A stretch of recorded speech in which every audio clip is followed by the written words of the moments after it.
السلام علیکم ورحمۃ اللہ وبرکاتہ۔ بسم اللہ الرحمن الرحیم، والصلاة والسلام علی سید المرسلین وخاتم النبیین۔ باب المدود چل رہا ہے۔ پارٹ 1 میں ہم نے مد و قصر باب کو اس سبق میں سیکھا تھا کہ 3 قسم کے مد ہم نے سیکھے تھے، جس میں مد منفصل، مد متصل اور مد بدل کا بیان ہوا تھا۔ اس میں ہم نے سیکھا تھا کہ مد منفصل میں کون قصر کرتا ہے، کون توسط کرتے ہیں اور کون طول کرتے ہیں۔ اسی لحاظ سے پھر مد متصل میں ہم نے سیکھا تھا کہ اس میں توسط کون کرتے ہیں اور طول کون کرتے ہیں۔ مد متصل میں قصر کوئی نہیں کرتا۔ پھر ہم نے مد بدل بھی سیکھا تھا، جس میں مد بدل ورش کے لیے 3 طریقے ہیں، اوجہ ہیں، یعنی کہ جس میں مد بدل میں پہلے تو یہ سیکھا تھا مد بدل بنتا کیسے ہے، اس کی وضاحت کی تھی، اور اس میں پھر ہم نے سیکھا تھا کہ مد بدل میں ورش قصر بھی کرتے ہیں، توسط بھی کرتے ہیں اور طول بھی کرتے ہیں، تو اس کو تثلیث کہتے ہیں۔ تو بہرحال اب ہم پارٹ 2 سیکھنے جا رہے ہیں مزید مدود کے بارے میں، اور اگر ابھی تک آپ نے پچھلا سبق نہیں دیکھا تو اس سبق کو کنٹینیو کرنے سے پہلے آپ پچھلا سبق سیکھیں، ورنہ آپ کنفیوز ہو جائیں گے اور آپ کو یہ والا سبق سمجھ میں نہیں آئے گا۔ اب یہاں پر علامہ شاطبی نے شعر نمبر 175 میں بیان کیا ہے کہ وعاد الاولا وعادن الاولا وابن غلبون طاہر بقصر جمیع الباب قال وقولا۔ تو یہاں پر یہ جو آیت ہے سورہ نجم کی، وَأَنَّهُ أَهْلَكَ عَادًا الْأُولَى، تو ہم تو اس کو دال پر تنوین کے ساتھ پڑھتے ہیں، تو اس لیے عادن الاولا پڑھتے ہیں، ٹھیک ہے نا؟ لیکن نافع اپنے دونوں راوی قالون اور ورش، اور ابو عمر بصری اپنے دونوں راوی دوری بصری اور سوسی کے ساتھ اس میں 2 تبدیلیاں کرتے ہیں۔ ایک تو یہ ہے کہ وہ تنوین کو ڈراپ کر دیتے ہیں تو صرف فتح رہ جاتا ہے دال پر عاد کے۔ دوسری تبدیلی یہ کرتے ہیں کہ اس میں وہ حمزہ مضمومہ جو کہ الف پر ہے لام کے بعد الاولا میں، تو وہ اس کو لام پر ٹرانسفر کر دیتے ہیں اور اس کو نقل کہتے ہیں، اور انشاءاللہ تعالی اگلے اسباق میں جب ہم نقل اور سکتہ کا ذکر آئے گا تو اس میں ہم اس کو مزید گہرائی سے پڑھیں گے۔ تو یہاں پر جب لام پر حمزہ مضمومہ کو ٹرانسفر کر دیا گیا تو اب جو لام کے بعد جو الف ہے جس پہ کرنٹلی ابھی حمزہ مضمومہ ہے وہ ساکن ہو جاتا ہے، تو 2 تبدیلیاں ہو گئیں، رائٹ؟ ایک تو تنوین کو ڈراپ کیا اور دوسرا نقل کیا، تو اب یہ ہو گیا کلمہ عاد اللؤلا، عاد اللؤلا، عاد اللؤلا، ٹھیک ہے نا؟ لیکن اس میں ایک اور قاعدہ آتا ہے ورش کا، اور وہ یہ ہے کہ جب حمزہ ساکنہ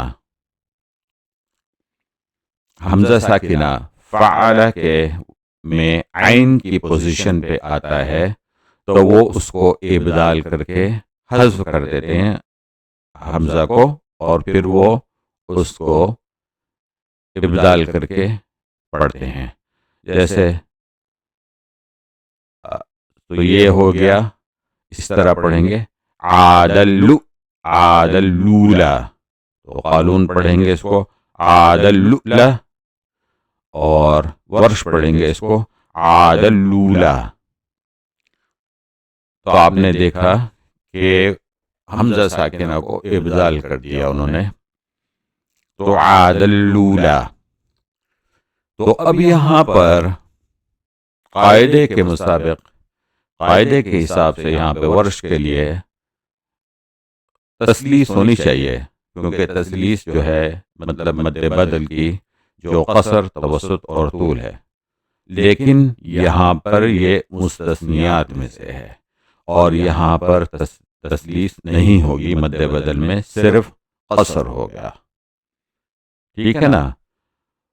تو جو شعر کا پہلا حصہ ہے وعادنی الاولی وابن غلبون طاہر، تو ابن غلبون جو ہیں یہ علامہ دانی جو کہ صاحب تیسیر ہیں، جنہوں نے اپنی کتاب تیسیر لکھی تھی 7 قراءات میں، اور اس کے بعد اسی تیسیر کو لے کر امام شاطبی نے اپنی نظم الحرز الامانی و وجہ التہانی لکھی تھی۔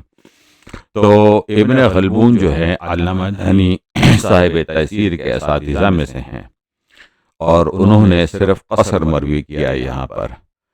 تو یہ ابن غلبون، جن کا پورا نام ہے ابو الحسن ابن غلبون طاہر، یہ علم القراءات میں حجت اور سند کی حیثیت سے رکھتے ہیں، اور یہاں پر علامہ شاطبی ان کو مروی کرتے ہوئے کہتے ہیں کہ یہاں پر صرف قصر ہوگا، تو یہاں پر ہم صرف قصر کریں گے ان کی حجت اور سند کو لے کر، یہاں پر صرف عادلولا ہوگا اور تسلیس نہیں ہوگی۔ اب یہاں شعر نمبر 176 میں اب تک ہم نے جو پڑھے ہیں مدود، وہ حمزہ سے تعلق رکھتے تھے اور حمزہ کی وجہ سے ہوتے تھے، بسبب حمزہ۔ اب یہاں پر علامہ شاطبی نے، اور یہ آپ آلریڈی جانتے ہیں، تجوید کے اپنے اصول میں پڑھا ہوگا اور آپ کو پتہ ہے کہ یہاں پہ جو مد بسبب سکون بنتا ہے، تو مد لازم حرف مد کے بعد کا حرف ساکن اصلی ہوتا ہے، جیسے کہ مثال کے طور پر الضالین، الطامہ، الصاخہ۔ تو اس میں جیسے الذکرین، اللہ، وحاجہ قومہ۔ تو اب آپ اس میں اس کو ہم اینالائز کرتے ہیں کہ یہ یہاں پہ مد کیوں بنتا ہے۔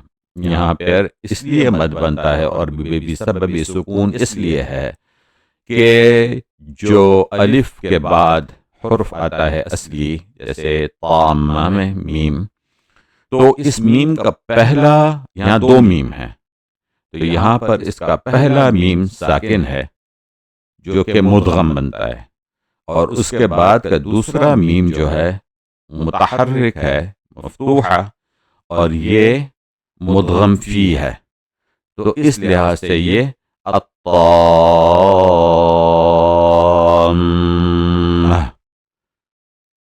تو علامہ شاطبی میں 176 شعر میں اس کے بارے میں بیان کیا ہے کہ یہ مد لازم کلمی میں مستقل میں صرف طول ہے، جس میں 6 حرکات ہیں تمام روایات میں۔ اب اس میں الذکرین and اللہ، تو اس میں ہم ان کلمات میں اصل میں تسہیل بھی کر سکتے ہیں، لیکن یہ خلاف واجب نہیں ہے، خلاف جائز ہے، یعنی کہ آپ کے پاس آپشن ہے کہ آپ اس کو یا تو ابدال کے ساتھ پڑھیں یا پھر تسہیل کے ساتھ پڑھیں گے۔ جب اس کو تسہیل کے ساتھ پڑھیں گے تو الذکرین، اللہ، یہ تفصیل کے ساتھ ہو گیا۔ اب دوسرا پارٹ اس میں یہ بتایا ہے کہ جو مد ہو بسبب مد ادغام اور تشدید نہ ہو، تو یہ مد لازم کلمی مخفف ہے، یہ بھی تجوید میں آپ نے پڑھا ہوگا تھا، اور اس میں طول ہے تمام روایات کے لیے جو 6 حرکات ہیں۔ آن کا تو ہم نے ذکر کر لیا تھا، قالون اور ورش کے لیے کیا وجہ بنتی ہیں، لیکن اس کے علاوہ باقون کے لیے اس میں الآن اس طرح پڑھیں گے. اسی طرح صاد، اب دال جو ہے ساکن ہے، اس لیے یہاں پہ صاد میں طول ہو گیا. قاف و نون. اسی طرح جیسے اگر وہ محیا یا مماتی، یہاں پر اگر ہم وقف کریں گے تو وہ محیائی، اس طرح جو ہے ہم اس پر یہ ادا کریں گے. تو یہاں پر ہم نے مد لازم بسبب سکون کا ذکر کیا، اور اس کو انشاءاللہ تعالی آپ کی اچھی طرح سمجھ میں آ گیا ہوگا. اس کے بعد اسی شعر میں 176 میں وعند سکون الوقف وجہان اصلا، تو یہاں پر یہ بھی جو مد بنتا ہے جس کو مد عارض وقفی کہیں گے، تو یہ بھی بسبب سکون بنتا ہے. جو حرف مد کے بعد کا حرف ساکن ہو تو بسبب سکون بنتا ہے. تو اس میں بھی جیسے العالمین العالمین، تو یہاں پر بھی یہ مد عارض وقفی ہے. تو تمام روایات میں قصر، توسط اور طول تینوں جائز ہیں، مگر قصر جائز ہے لیکن اتنا مشہور نہیں ہے. اس میں توسط یا طول کرنا بہتر ہے. تو اس میں الرحیم الرحیم، یؤمنون یؤمنون. سمجھ میں آ گیا نا؟ انشاءاللہ تعالی سمجھ میں آ گیا ہوگا. اب یہاں پہ ایک اور پوائنٹ دیکھتے ہیں جس میں علامہ شاطبی نے یہاں پر ذکر تو نہیں کیا لیکن یہاں پر آ جاتا ہے کہ جب سوسی کے لیے ہم ادغام کبیر کرتے ہیں تو وہاں پر بھی سکون کی وجہ سے مد ہو جاتا ہے بسبب سکون. جیسے اب قال لہم میں، یہ آپ نے ادغام کبیر کے باب میں ہم نے سیکھا تھا کہ یہ متجانسین فی کلمتین ہیں، کہ متجانسین یعنی کہ وہی حرف جو مدغم اور مدغم فی سیم حرف ہو. جیسے قال لہم میں لام اور لام ہے، مدغم اور مدغم فی. الرحیم این مالک، مالک میں اس میں بھی میم مدغم اور مدغم فی میں بھی میم ہے. یقول ربنا میں یہاں پر مدغم یہ متقاربین میں آ گیا کہ لام اور را کا ادغام ہوتا ہے. یہ ہم نے سیکھا تھا متقاربین فی کلمتین میں ادغام کبیر کے. تو یہاں پر بھی قصر، توسط اور طول تینوں جائز ہیں، لیکن یہاں پر طول مقدم ہے بسبب ادغام. اور وہ ادغام ایسے ہوگا، دیکھیں کہ ہم نے سیکھا تھا قال لہم میں جب ہم لام کو، پہلے لام کو ساکن کر دیتے ہیں اور دوسرا لام متحرک ہوتا ہے ادغام میں، تو یہ ہو گیا قال لہم الرحیم مالک یوم الدین. تو یہاں پر توسط اور طول مقدم ہے. توسط اور طول قصر تینوں جائز ہیں لیکن طول مقدم ہے. تو اسی طرح یقول ربنا، تو میں نے سوچا کہ یہاں پر اس کا بھی ذکر کر دیں کیونکہ یہ بھی مد جو بنتا ہے بسبب سکون بنتا ہے.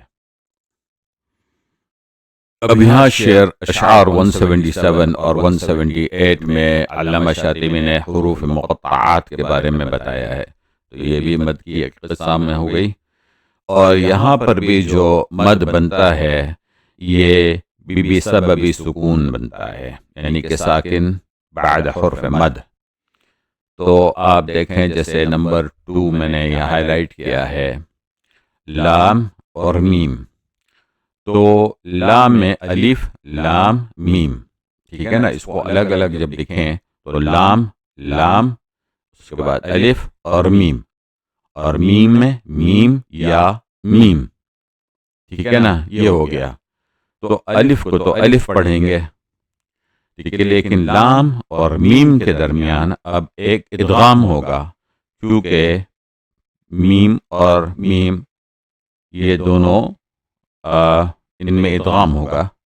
تو ادغام میں پہلا میم ساکن ہوگا اور دوسرا میم متحرک ہو جائے گا، ہے آلریڈی. تو اس کو پڑھیں گے لام میم.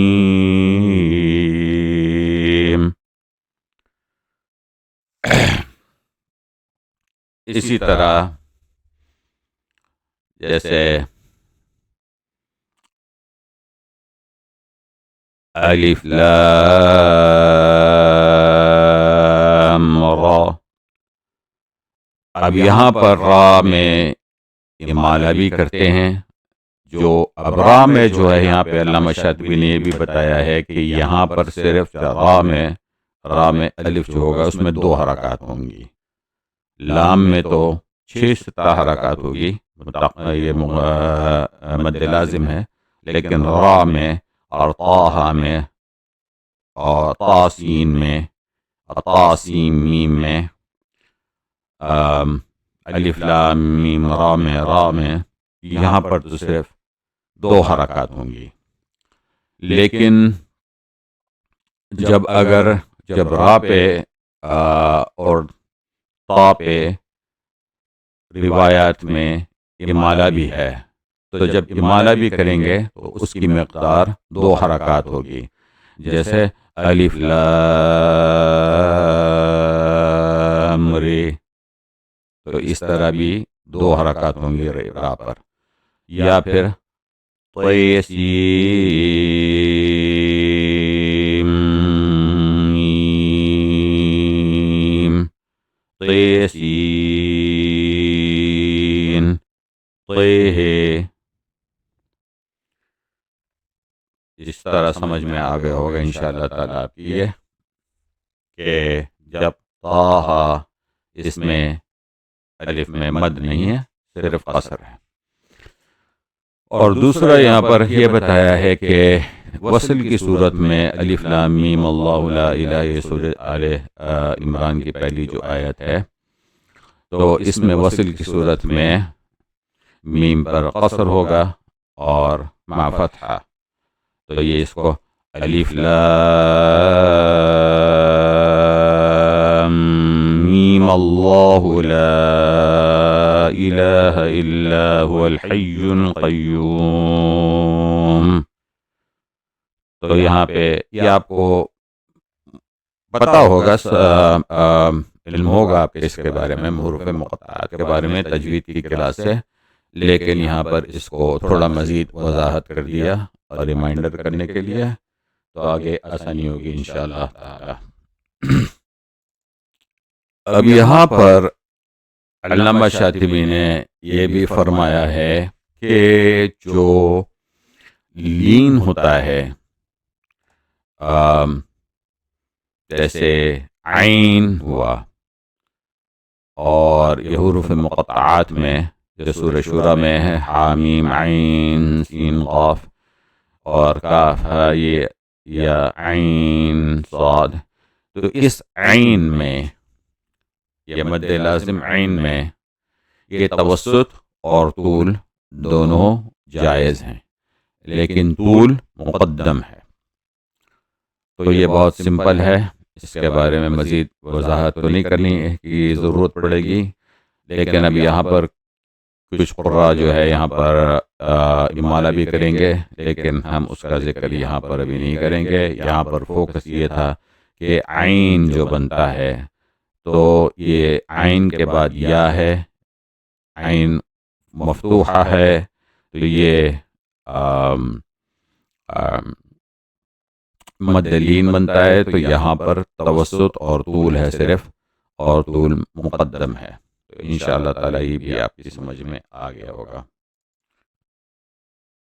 تو اب یہاں پر اس کا خلاصہ دیکھتے ہیں. اب تو مد کی جتنی اقسام ہم نے ابھی تک پڑھی ہیں تو اس کا خلاصہ ہے یہاں پر اس چارٹ میں. دیکھتے ہیں، اس کو سمجھتے ہیں. ٹھیک ہے نا؟ یہ ایک ہمارے لیے ایک نوٹس کے لیے، آپ کے لیے یہ ایک بہت مفید ہوگی کہ اگر آپ اس کے نوٹس اس طرح سے بنا لیں. رائٹ؟ ٹھیک ہے. تو سب سے پہلے مد کی قسم. مد متصل. مد متصل میں پہلے توسط دیکھتے ہیں. قصر تو کوئی بھی نہیں کرتا ہے اس میں. مد متصل میں توسط کون کرتا ہے؟ قالون، ابن کثیر اور ان کے دونوں راوی بزی اور قنبل. جو کہ ابو عمر بصری ہیں تو ان کے دونوں راوی دوری بصری اور سوسی. کاف ابن عامر ہیں اور ان کے دونوں راوی ہشام اور ابن ذکوان. نون جو کہ عاصم ہیں تو ان کے دونوں راوی شعبہ اور حفص. اور کسائی ہیں اور ان کے دونوں راوی ابو الحارث اور دوری کسائی. اور طول ورش اور حمزہ اور ان کے دونوں راوی حمزہ کے کرتے ہیں. اس میں مد متصل میں طول. مد منفصل میں دال جو کہ ابن کثیر ہیں ان کے دونوں راوی قصر کرتے ہیں پورے قرآن میں. اور سوسی یہ صرف قصر کرتے ہیں. ابن کثیر بھی صرف قصر کرتے ہیں. قالون کے لیے دو وجہ ہیں. ایک تو وہ قصر کرتے ہیں اور دوسرا وہ توسط بھی کرتے ہیں. اسی طرح دوری بصری کے لیے بھی دو وجہ ہیں. وہ قصر بھی کرتے ہیں اور توسط بھی کرتے ہیں. اب توسط کے لحاظ سے دیکھیں تو کاف ابن عامر کے دونوں راوی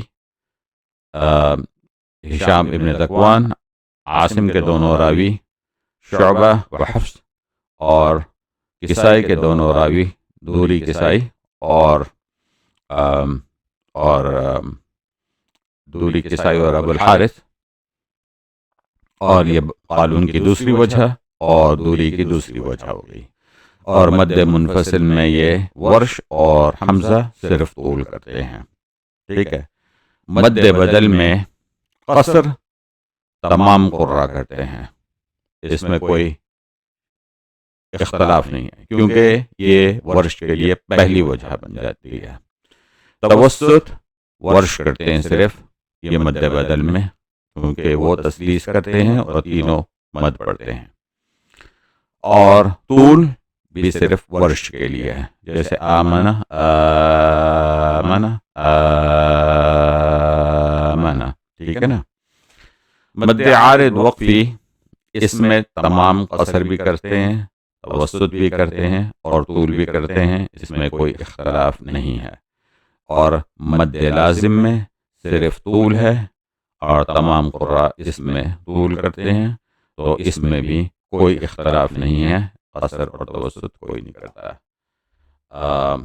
یہ سبق تھوڑا لمبا ہو گیا لیکن یہ آپ کو بیان پورا کرنا تھا. تو اس کے بعد ہم انشاءاللہ تعالیٰ اگلے سبق میں باب مد والقصر کو پورا سمجھ لیں گے اور اگلے پارٹ میں انشاءاللہ تعالیٰ یہ باب ختم ہو جائے گا. تو آپ اس کے اچھی طرح سے نوٹس بنا لیں کیونکہ مدود جو ہے پورے قرآن میں ایک تقریباً 5600 مرتبہ قرآن میں مدود آتے ہیں.